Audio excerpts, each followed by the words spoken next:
দেখো, ছেলের জন্য ওর বাবা খেজুর নিয়ে এসেছে। এবার তোমরা অনেকেই বলতে পারো যে এরকম প্লাস্টিকে করে কেন খেজুর এনেছে।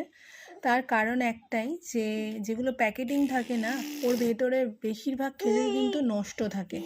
এর আগে ওর বাবা প্যাকেটটাই আনতো, বাট ওর মধ্যে বেশিরভাগ খেজুর নষ্ট।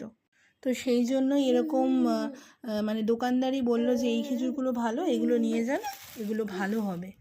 আর একটা যে প্যাকেটে পাওয়া যায় সেটা নাকি গুড় দিয়ে মানে একদম থাকে, তো সেটা নাকি বাচ্চার ক্ষেত্রে একদম ভালো না।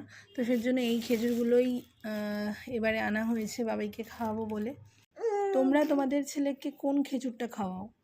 দেখো, আমি কিন্তু প্রতিদিন ছেলেকে 4টে করে খেজুর খাওয়াই। খেজুরটাকে কিন্তু আগে ভিজিয়ে রেখে দিই, তাতে কি হয় খেজুরটা নরম হয়ে যায় আর ছেলেকে খাওয়াতেও সুবিধা হয়।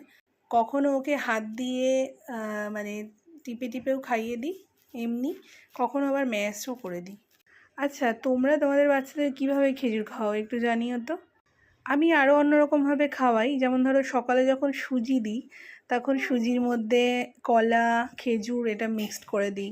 আবার যখন চিড়ে দিই তখন করে দিই, আবার কখনো এমনি এমনিও খাওয়াই। আবার যখন আপেল সেদ্ধ দিই, আপেল সেদ্ধটা এমনিও দিই, আবার কখনো কখনো খুব কম খেজুরও মিক্সড করে দিই, তাতে একটু টেস্টি হয়, খায় ভালো। তোমরা কিন্তু অবশ্যই জানিও যে কিভাবে তোমরা খাওয়াও। কি হয়েছে? কি হয়েছে? হ্যাঁ, খেজুর খাবে?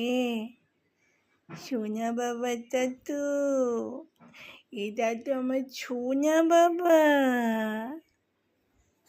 দেবো মা, দেবো।